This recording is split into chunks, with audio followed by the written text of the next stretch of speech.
অপেক্ষার প্রহর গুনিতেছে জনগণ। আমরা অপেক্ষায় প্রহরে আছি, টেকনিশিয়ানরা জরুরি ভিত্তিতে কাজে যেতে পারতেছে, অনেকক্ষণ ধরে অপেক্ষা করতেছে। এমার্জেন্সি এই মুহূর্তে নৌকা ছেড়ে আসছে, সময় লাগবে আরও। নৌকার জন্যই আমাদের সময়টা বেশিরভাগ অপচয় হয়ে যায়। দূরত্ব কোনো কাজ আমরা করতে পারি না শুধু যাতায়াত করার কারণে।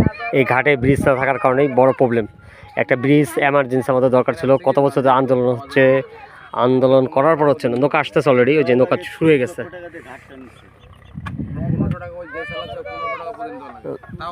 পাওয়া যায় না, রাইট কথা।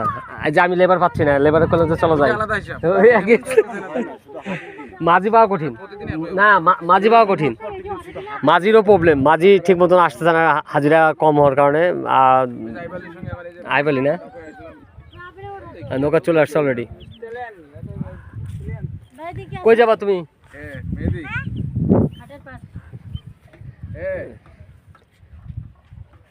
আজ হাটের দিন, 16 তারিখ মে মাসের। তো জ্যৈষ্ঠ মাস পড়ে গেছে আলহামদুলিল্লাহ। তার আকাশে মেঘলা অবস্থা। আমাদের আরও লম্বা টাইমের দরকার নৌকার জন্য। ধৈর্য, এই যে পেট্রোল ছাড়া না, ডিজেল ছাড়া ইঞ্জিন চলতেছে এখন, ডিজেলের অভাবও পড়ে গেছে। তো এই অবস্থা, পেট্রোলের জায়গায় ডিজেল, তো ঠেলে ঠেলে আসতেছে আসতেছে ডিজেল নাই তো। হ্যাঁ, ইঞ্জিনের যদি ডিজেল না থাকে শক্তি হবে? আইসো দেখি, ওদের ইঞ্জিনের শক্তি নেই। কয় মিনিট হলো পার হইতে?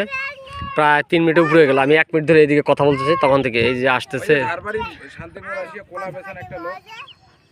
ফাড়া। এখানে ফাড়া কিছুক্ষণ পরে চেঞ্জ হয়ে যাবে।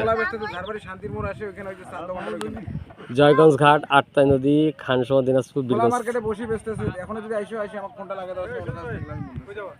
আমি মন্ডলপাড়া যাবো, একটু কাজ আছে এমার্জেন্সি। মন্ডলপাড়া, জয়গঞ্জ যাবো। শান্তির মোড়ে ওখানে বসে একটা লোক আমাদের এই পার থেকে যায়, কোলা নিয়ে গেছে।